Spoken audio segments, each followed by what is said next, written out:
আসসালামু আলাইকুম প্রিয় ভিউয়ার্স, কেমন আছেন সবাই? আশা করছি ইনশাল্লাহ সকলেই ভালো আছেন। অনেক ভাই আসলে কমেন্ট করে রিকোয়েস্ট করছেন যে ভাই মন্টিনিগ্রোর কী খবর, মন্টিনিগ্রোর আপডেট দেন ভাই, মন্টিনিগ্রোর অ্যাম্বাসির কোনো আপডেট আছে কিনা, কোনো তথ্য পেয়েছেন কিনা, বর্তমানে এখন ভিসা দেওয়া স্টার্ট হয়েছে কিনা, নতুনভাবে পারমিট বের হয়েছে কিনা, বর্তমানে কি করা উচিত, নতুন ফাইল সাবমিট করা যাবে কিনা, বা ফাইল আমি তুলে নেব কিনা, কি পরিস্থিতি ভাই যদি একটু বলতেন। তো অনেকেই ভাই অনেক ধরনের প্রশ্ন করেছেন। তো এত কথার উত্তর তো ভাই আসলে কমেন্টের উত্তরে কিন্তু দেওয়া যায় না, বুঝতে পেরেছেন? তো সে কারণেই ভাবলাম যে আজকে একটি ভিডিও আপনাদের মাঝে দিই মন্টিনিগ্রো সম্পর্কে, যেহেতু অনেকেই জানতে চাচ্ছেন মন্টিনিগ্রোর কী অবস্থা। যদি একটু জানাই আপনাদের এই বিষয়ে, তাহলে আপনাদের হয়তো কিছুটা বুঝতে সাহায্য হবে বর্তমানে এখন আসলে কী পরিস্থিতি। তো ভিডিওটি শুরু করার আগে ছোট্ট একটি রিকোয়েস্ট আপনাদের মাঝে থাকবে, যারা আমাদের নতুন ভিউয়ার্স আসবেন অবশ্যই বলবো যে চ্যানেলটিকে সাবস্ক্রাইব করে রাখবেন। আমরা নেক্সট টাইমে যখনই এই মন্টিনিগ্রো সহ অন্যান্য দেশের আপডেট দিব তখনই কিন্তু পৌঁছে যাবে আপনাদের কাছে। তাহলে চলুন আর কথা না বাড়িয়ে আজকে আমরা মন্টিনিগ্রোর বিস্তারিত বিষয় নিয়ে কথা বলি। আচ্ছা, প্রথমত আপনাদেরকে বলি অ্যাম্বাসি নিয়ে কিছু কথা। ভাই অ্যাম্বাসির কি পরিস্থিতি, অ্যাম্বাসি থেকে কোনো ধরনের রেসপন্স করছে কিনা, কোনো ধরনের আপডেট দিয়েছে কিনা, কোনো নিউজ আছে কিনা? না ভাই, বর্তমানে কোনো ধরনের অ্যাম্বাসির আপডেট নেই।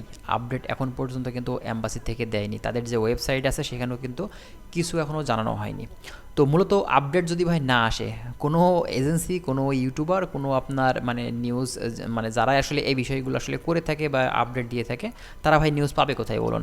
হ্যাঁ, তো মূলত এখন পর্যন্ত অ্যাম্বাসি থেকে কোনো ধরনের আপডেট কিন্তু দেওয়া হয়নি। যদি কোনো এজেন্সি বা কেউ যদি মেইল করে আপনার অ্যাম্বাসিতে, তারা কিন্তু কোনো ধরনের রেসপন্স করছে না।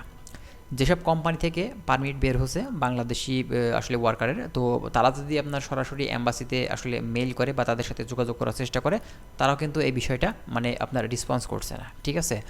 তো মূলত এখন যারা মানে জমা দিয়েছেন, টাকা পয়সা জমা দিয়েছেন, আপনার ফাইল সাবমিট করেছেন, অনেকেই পারমিট পেয়ে বসে আছেন, অনেকেই পেন্ডিং অবস্থাতে আছেন, অ্যাপ্রুভাল হয়নি, অনেকেরই অ্যাপ্রুভাল হয়ে গেছে, ভিসা পান নিয়ে ওয়েট করছেন। কি করবেন এখন ভাই? ফাইল তুলে নেবেন নাকি ওয়েট করবেন এখনও? তো মূলত আপনাদের একটি বিষয় আমি বলি ভাই, আপনার মানে কার্যক্রম যদি অ্যাপ্রুভাল পাওয়া পর্যন্ত হয়ে থাকে, তাহলে আমি বলবো যে ভাই আপনি ওয়েট করতে পারেন। আর যদি অ্যাপ্রুভাল পাওয়া না পর্যন্ত যদি আপনার হয়, তাহলে বলবো যে ভাই একটুখানি ওয়েট করে দেখুন, মানে অল্প কিছুদিন, হয়তো মাসখানিক ওয়েট করে আপনি দেখতে পারেন, 10-15 দিন, 20 দিন, বেশি হলেও মাসখানিক আপনি ওয়েট করে দেখতে পারেন যে ভাই আপনার কোনো মানে সমাধান হয় কিনা, বা আপনার অ্যাম্বাসি থেকে কোনো ধরনের আপডেট দেয় কিনা, বা ভিসা আবার স্টার্ট করে কিনা। যদি ভিসা স্টার্ট করে দেয়, তাহলে কিন্তু ভাই আপনার ভিসাটা হওয়ার সম্ভাবনা আছে, যদি রিজেক্ট না হয়, ঠিক আছে? আর যদি আপনার এইভাবেই এখনও 1 মাস 2 মাস মানে অবস্থান করে ঠিক এইভাবেই, তাহলে ভাই আমি বলবো যে অবশ্যই আপনার ফাইলটা মানে তুলে নিয়ে অন্য কোনো দেশে, যে দেশে এখন বর্তমানে ভিসা হচ্ছে, সেখানে আপনি দিতে পারেন।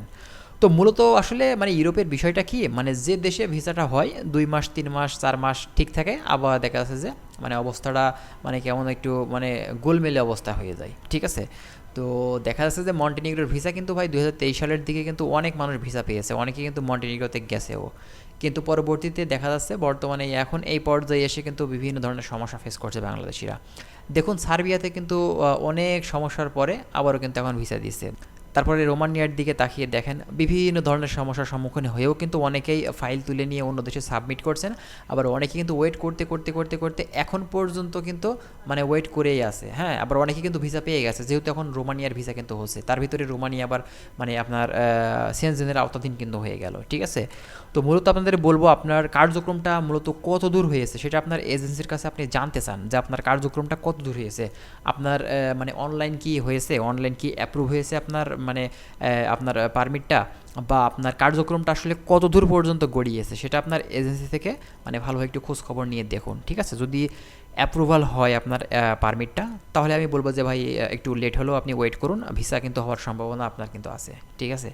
আর যদি আপনার অ্যাপ্রুভাল পর্যন্ত না যেয়ে থাকে, তাহলে ভাই আপনি মানে হয়তো খুব বেশি দিন ওয়েট করে কোনো লাভ হবে না। এখন ভাই বাকিটা আপনার ইচ্ছা, আমি আপনাদের কোনো ধরনের ডিসিশন নিতে বলবো না, যেহেতু এগুলো ভাই সবার পারিবারিক বিষয়, এটা মানে যার যার ইচ্ছা যেটা সেটা কিন্তু করতে পারে। তো মূলত এখন নতুনভাবে যারা দিবেন, যারা মন্টিনিগ্রোতে যেতে চাচ্ছেন, তো অবশ্যই আপনাদের টাকা পয়সা বা ডকুমেন্টসগুলো দেওয়া থেকে একটু বিরত থাকুন, কারণ যেহেতু এখন পর্যন্ত অ্যাম্বাসি থেকে কোনো আপডেট নেই, অ্যাম্বাসি থেকে কোনো ধরনের রেসপন্স করছে না, সে কারণেই আপনাদের নতুনভাবে এখন ফাইল সাবমিট করাটা মোটেও ঠিক হবে না, ঠিক আছে? আর যদি কোনো এজেন্সি বা দালাল আপনার কাছ থেকে টাকা চেয়ে থাকে, তাহলে তো ভাই কোনোভাবেই দেওয়া যাবে না। দেখা যাচ্ছে আপনি 50,000 টাকা বা 1,00,000 টাকা দিয়েছেন, আপনার ডকুমেন্টস দিয়েছেন, হয়তো সে আপনাকে বলতে পারে মানে দেখা যাচ্ছে কিছুদিনের ভিতরে আপনাকে পারমিট দিয়েছে, এখন সে টাকা চাচ্ছে। ভাই টাকা কোনোভাবেই দিবেন না। দেখুন আরেকটা বিষয় আপনাদেরকে বলি, পারমিট হচ্ছে কিনা, ভাই পারমিট কিন্তু বের হচ্ছে, পারমিট কিন্তু বের হচ্ছে, তবে সেই পরিমাণ না, কম সংখ্যক পারমিট কিন্তু এখন ইস্যু হচ্ছে, তবে পারমিট কিন্তু ভাই বের হচ্ছে, কিন্তু ভিসা ভাই হচ্ছে না, এটাই হচ্ছে সমস্যা বর্তমানে, ঠিক আছে? তো আশা করছি আপনারা বুঝতে পারছেন। আর যদি কোনো কিছু জানতে চান অবশ্যই আপনারা কমেন্ট করবেন, যদি কোনো আপডেট এসে থাকে অবশ্যই আপনাদের কিন্তু আমরা জানানোর কিন্তু চেষ্টা করব। আমরা চাই যে আপনাদের হেল্প হোক, আপনারা মন্টিনিগ্রোতে গিয়ে সেই জায়গাতে মানে ভালোভাবে সেই জায়গাতে আপনার দিনগুলো কাটুক, এবং সেখান থেকে আপনি যদি চান নেক্সট টাইমে সেখান থেকে মুভ করে সেনজেনে যেতে, তো সেটাও আপনি নেক্সট টাইমে ইনশাল্লাহ হয়তো পারবেন। তার জন্য অবশ্যই কিন্তু মন্টিনিগ্রো পর্যন্ত তো পৌঁছাতে হবে, তাই না? তো সেটাই যদি না হয়ে থাকে তাহলে ভাই আর কীভাবে হবে সেন্ট্রালে যাওয়া। তো যাই হোক, ইনশাল্লাহ আপনার মনের আশা পূর্ণ হোক, দোয়া করি।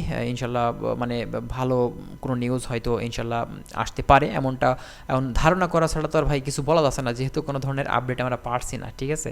তো ভালো থাকবেন সবাই, আজকে এখানে শেষ করছি, আল্লাহ হাফেজ।